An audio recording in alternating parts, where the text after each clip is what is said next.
Hey YouTube, this is the ChessMann. I haven't posted any videos in like 3 months, but I will post more videos in the near future. I had college, first I had exams, then I had new classes that were hard in a short amount of time because I took them in the summer. Then I had more exams, then I had vacation, so I didn't post any videos in like a 3-month span. But I think I will post more videos in the near future. This video is going to be a Blitz game. I've been playing Blitz games on ChessCube. This is a 10-minute game each against a player who's lower rated than me, but not by that much. I was rated 1448 at this time.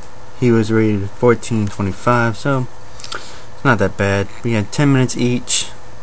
And of course, I'm playing white, but of course I made the move d4, and he plays a really weird defense. It's not a main line. It's stupid, but anyways, we're gonna see my attack at the end. First move, of course, was my queen's pawn. He pushes his pawn to d6. Push my pawn. He pushes his pawn. I form this solid pawn structure. I do a lot in my games because I'm a queen's pawn player. He develops his knight, I develop my knight, and he pushes his, he doesn't push a pawn, he puts his bishop on g4, attacking my queen. Of course I can't take it with my queen. And here I didn't want to, in this position I didn't want to move my pawn to f3 because I usually castle kingside. I also didn't want to move my knight over to h3 or h2 because usually they just keep their bishops there. I didn't really like that. I wanted to be a little more aggressive, so I played the move bishop to e2.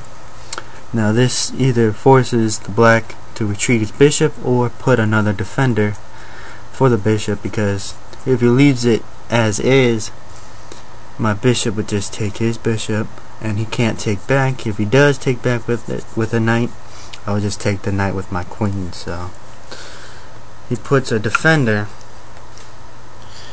here. I push my pawn asking, what are you doing with this bishop here? Get out of here. Or exchange. I was fine if he wanted to exchange, but he retreats his bishop. I develop my knight. He pushes his pawn to g6. Now here I wanted, actually I felt I had better development, better spacing. I wanted to increase that spacing, so I pushed my d pawn to d5, which I usually do. Usually you probably should exchange your c pawn, and I would take back with my c pawn. But he didn't. He pushed his pawn to c5, which isn't a good move. I guess that's the first blunder in the game. The next move, alright. Right here I have the idea of pushing my pawn to e4. Now I can't do that right now because he would just take either with a knight or the bishop, and I only have one defender on it, so if I took, he would just win a pawn. So I was thinking about putting a defender on this for the square, e4 square, so I can push the pawn. And I didn't really like bishop to e3, and I saw that my knight could go to g5, which it did, because he can't really, his pawns can't attack my knight because they're already committed. So what he does next is he attacks my knight. I of course just push the pawn because I open up the file for my bishop, or not the file, but the diagonal for my bishop to defend the knight. So my knight's defended now. I'm attacking his bishop, so he retreats his bishop. Now I thought he was going to retreat his bishop to d7, and then his knight would only have one square to develop, a6, and he would have really bad development, really bad queenside, bad spacing, whole nine. But he didn't put his bishop on d7, put it all the way back to c8. So here I didn't feel like castling kingside. I don't really like all these pawns here. A bishop attacking h3 pawn. So here I decided I'm not going to castle kingside. I'm going to expand kingside. So I push my pawn to g4. He takes my knight with the bishop. I take his bishop with my bishop. He makes this move. Knight to d7, which is the reason why he put his bishop all the way back on c8. I think this is a blunder. It's not a major blunder, but I think it's still a blunder because I have the idea of castling queenside already, but this queen's in the way, so I use a nice little tactic. I pin his knight. Oops, I did the next move, but I pin his knight and he advanced his pawn to a6.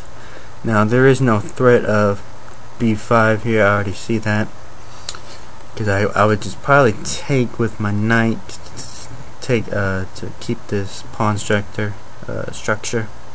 intact, and he couldn't take my knight with his pawn because his rook's pin, or his pawn's pin. I would just take his rook, so there was no threat of b5. So here, just castle, connecting my rooks, everything's good, and he plays knight to g8, the biggest blunder in the game by far. This was a bad move. This is all around bad. It's undeveloping, and there's no problem. Like, if he was scared of me taking the knight with my bishop, he can just take the bishop, my bishop, with his e7 pawn, and I don't see there's. Alright, my position is better, but I don't see major weaknesses, like a big major weakness. But his move g8 was a blunder in my estimation.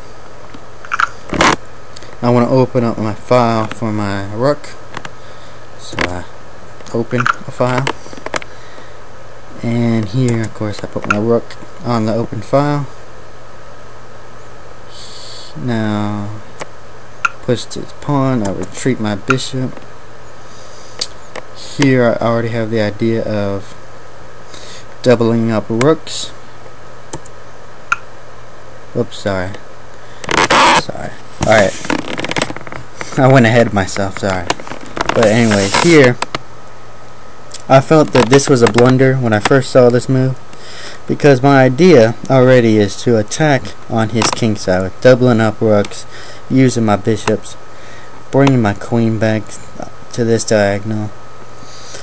And I felt at first this was a blunder, but actually it isn't a blunder. Let's go back. Let's see. Right here, if it was my move, I would take his knight with my rook. He would have to take back, of course. And then I would take his pawn, undefended pawn, with my bishop. He would have to move his king. Then I would move my bishop to h6, my dark square bishop. He would have to block with the rook. I would take his rook, and then he would take back with the king. Then I would move my other rook to g1, checking the king on g7 with a bishop on h5, which he may have all seen, but I don't think so. He wasn't that strong. He just probably wanted to put another defender on the knight, so he moved his king over to f8. I thought this was a blunder, but it actually isn't. So I go with my idea of doubling up rooks.